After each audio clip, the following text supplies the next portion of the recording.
Welcome to Ed Fluential Sports, where passion meets precision. As I'm your host, Ed, diving deep into the plays, players, and stories shaping the game.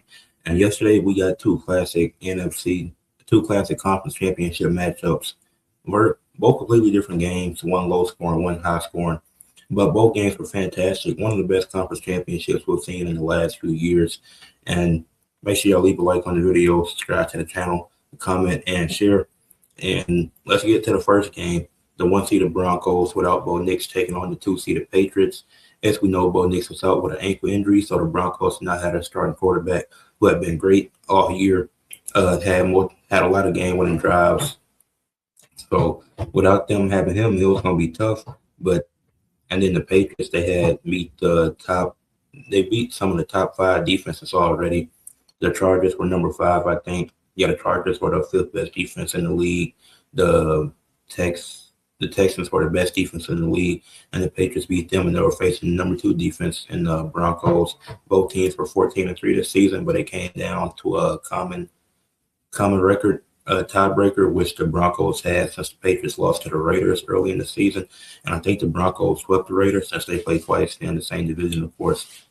But yeah, I think the Broncos swept them, which is how they were able to get home field going to the playoffs. That MVP candidate, Drake May, who didn't perform like it, but he still did enough to get them to win.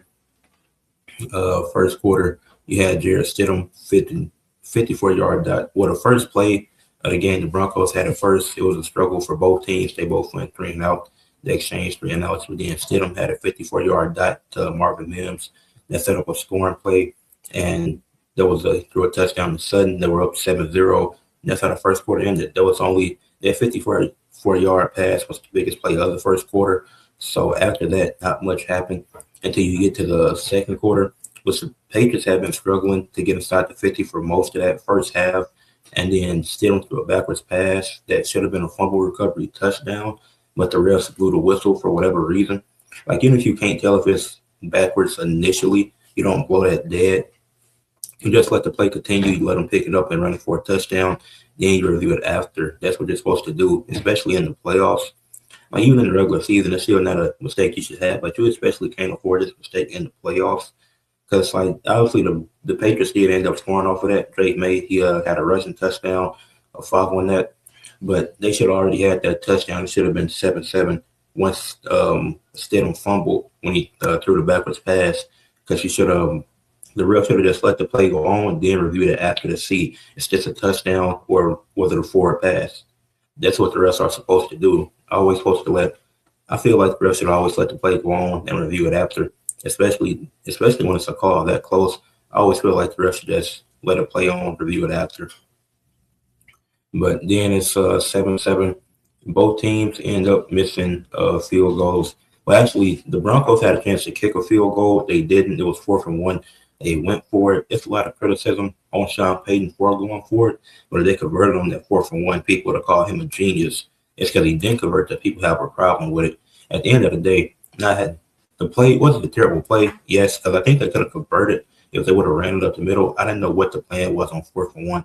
I feel like you could have just ran it up the middle there, and you probably would have got it. And also, Bo Nix, with him playing every game the last 2 seasons, I think he could have converted too on his feet. I don't know what Stidham was thinking, but yeah, should they have went for the field goal? Sure, they probably would have made it, been up 10-7, and then maybe the game goes into overtime. But then after that, both kickers proceeded to miss field goals going into halftime. So it's still 7-7. The Broncos had sacked May 3 times in the first half. So yeah, it was tied 7-7. And then going into the third quarter, the Patriots kicker, who I thought they had somebody else all season. I don't know why, but he went 1-2 in the third quarter. So he missed another field goal, was able to make one. So the Patriots was up 10-7 in the third quarter. It wasn't much that went on in that third quarter. It was a lot of great defense. So I'm going to have to highlight some of the top defenders in this game. But yeah, so the third quarter, that's how it ended. Then he missed the field goal. They got tipped in the fourth quarter, which I think if it doesn't get tipped, he likely makes it. So that's also a credit to the Patriots special teams for getting that block, because if they don't tip that, maybe it does go in. Even with the conditions, it looked like it was going to be good. So I forget who tipped it, but shout out to him because it was a great play. Then the game ended with Stidham throwing a pick, which Christian Gonzalez had got after getting burnt in the first quarter. Recovered well in the second quarter. In the fourth quarter to get the pick and get the Patriots the ball back. All they had to do was keep control of the ball. Drake May ran for a first down. It was like a 9-yard run, 9 to 10-yard run for a first down. The Patriots win 10-7, go to the Super Bowl. Great game.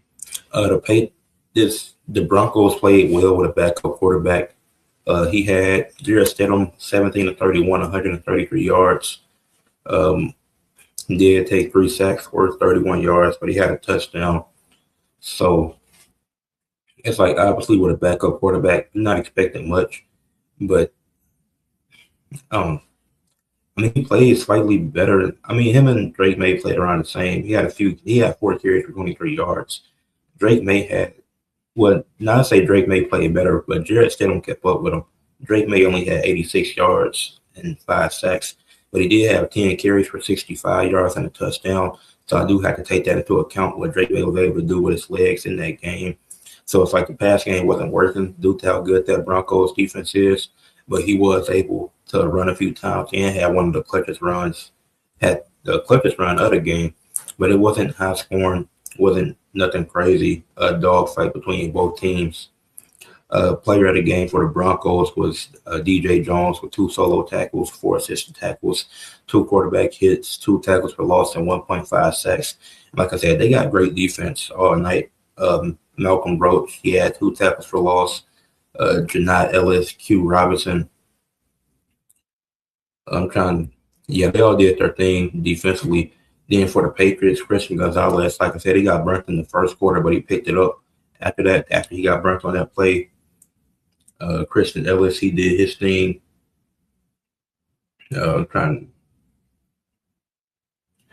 Kyrus Tonga, he did his thing. Christian Bamore, all them played great defense. For player of the game for the Patriots, I'll still go with Drake May. Like I said, passing wise, he wasn't great, but he picked it up on the ground and was able to run for 65 yards, have a touchdown, and put them in position to win with that last run of the game. So I do have to go with Drake May, despite the passing stats not being that impressive. Matt Collins had 2 big catches for 51 yards. So shout out to Matt Collins. And then in this game, they combined for 14 total punts over 600 yards. So that's impressive. But yeah, really great defensive game. And the Patriots are headed to Super Bowl 60. And let's talk about the game, that the NFC Championship. Another great game, but in a completely different way. This one was more high scoring throughout the first group of the third quarter. Looked like the Seahawks are going to dominate this game. They started hot. They was up 10-0, scored the first 10 points of the game. Then Rams was able to get a field goal. The Seahawks had put together 2 good drives. And then the Rams were able to get a field goal, only down 10-3. I think with that slow start, it's really what cost Rams this game. But they had other chances to win it too, so it's not just a slow start, but that's definitely them going down early. That definitely hurt. And then second quarter, Kyron Williams, he got like 5 yards of space to get a touchdown. So that was simple. And then the Rams they had a field goal prior to that. But so obviously they had got them back in the game, made it a 6-10 game. Then Kyron, once he got that 5 yards of space, got wide open for the touchdown, couldn't stop him. Then JSN had a crazy first half. I think he hit 100 yards in the first half. And then he got open for a touchdown as well. That's the Seahawks were going to halftime, leading 17-13, really led behind what JSN had been doing all night. Like JSN had a great game throughout. And then the second half start, Smith muffs a punt. I don't know if this is direct. I don't think this was directly at the beginning. It might have been, but Smith muffed a punt. So, and then Seattle was able to recover and score. So that's another big reason. That's one of the biggest reasons that led to their loss. Him muffing that punt allowed to put Seattle in the amazing scoring range. Like, you're falling backwards like this. Don't catch the ball, or at least move out the way. It's like you already slipped and you know you can't catch that ball. So it's like, to even attempt it, you could at least move to the left just so the ball doesn't hit you. That way Seattle can't recover the ball. Even because I don't think that's a penalty if you do that. So that's So Seattle was able to score for that.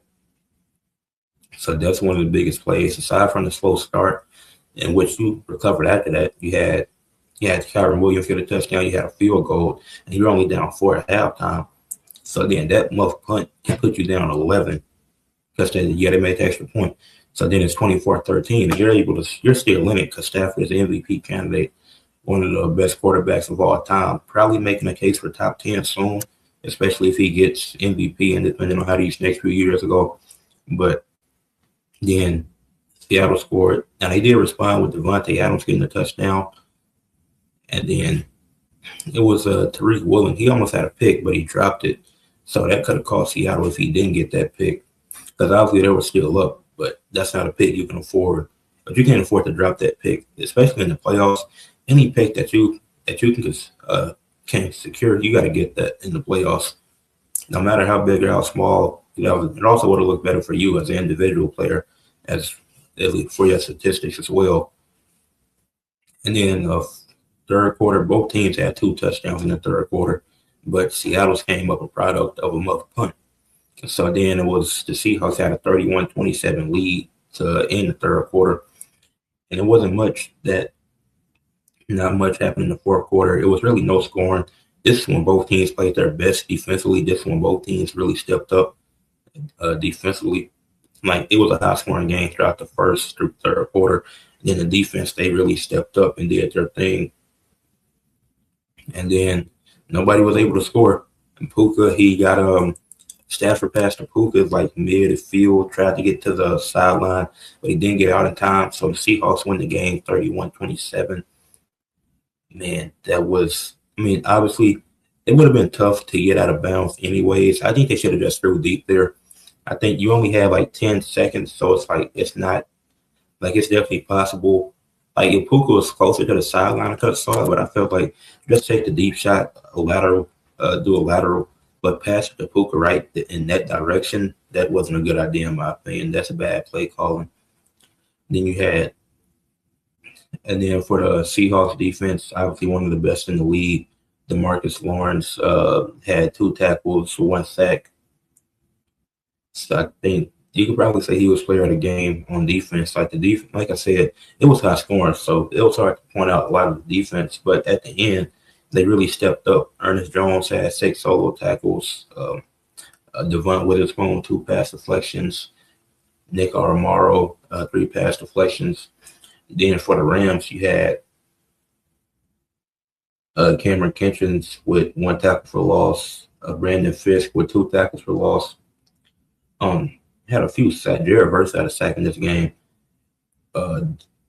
Stafford was only sacked once, while Darnold, he was sacked 3 times. And both quarterbacks played amazing. At the end of it, I do think Stafford had the better game. He was 22-35, 374 yards, 3 touchdowns, 2 carries, 16 yards. Sam Darnold, 25-36, 346 yards, 3 touchdowns, 3 carries for 9 yards. So they both played well. Do think Stafford was better, but at the end of the day, it came down to a muff punt, which I think if that punt isn't muff, this is completely different. I do think the Rams win it. If not for that, but obviously that's hypothetical, and it did happen, so we can't eliminate that play from the equation. But I think that was the biggest mistake in this game by Smith. I think that's really what cost them this game. Xavier Smith, he fumbled twice too. He recovered one of them, but lost that one. So I do think it came down to Xavier Smith. Then JSN and Puka, oh my goodness. Puka Nacua, 9 catches, 165 yards for a touchdown, while JSN went for 10 catches, 153 yards and a touchdown. One of the best receiver versus receiver performances I've ever seen. Like, both guys were amazing in this game. I think JSN had the better catch to target ratio, as his was 10-12 and Puka's was 9-14. But both guys were amazing in this game. So yeah. With that being said, and then another thing for the Broncos, they beat 3 top 5. Not Broncos. The Patriots, they beat 3 top 5 defenses. The number 1 Texans, number 2 Broncos, and number 5 Chargers. So I think the Seahawks got to be 3 3 or 4, because I think the Patriots are a top 5 defense too. I could be mistaken. But the Seahawks and Patriots are playing in the Super Bowl. They both advanced. Got the 1-seeded Seahawks, 2-seeded Patriots. Obviously going to be played in Santa Clara. So I'm not making my Super Bowl prediction yet. I'm going to drop that video on. And so what day am I doing? I'm going to drop that video February 4th to make my Super Bowl prediction. That's going to be a Wednesday. So I'm not making my predictions right now. But this conference championship was amazing. I hope the Super Bowl is the same way. Great games from all 4 teams. It was pushing the stakes that possible. I think the Broncos came to them having a backup quarterback and going for that 4th and 1. Then for the Rams, I think it came down to Xavier Smith. But you have to credit the Patriots. They beat 3 top 5 defenses in the playoffs. No team has ever done that before. And then Seahawks, they put hot start, hot finish, did what they had to get the win. Obviously, divisional rival. A tough game, back-to-back weeks playing divisional rivals. So, great season for shout out to the Broncos. Had a really great season. And obviously, it's tough not having Bo Nix for that championship game. Good season for the Patriots, of course, going to the Super Bowl again. It's been a while since they've been there, but it hasn't been too long. Good season for the Rams, finished as the 5 seed, so they was a wild card to get all the way to the championship. And your season came down to Xavier Smith having 2 fumbles, one of which he lost. Then shout out to the Seahawks. Great season. You thought people didn't trust Darnold. He stepped up when they needed him most. Now can he do that again in the Super Bowl? We'll see. With that being said, leave a like on the video, subscribe to the channel, comment your thoughts on the championship games, and share for others to see.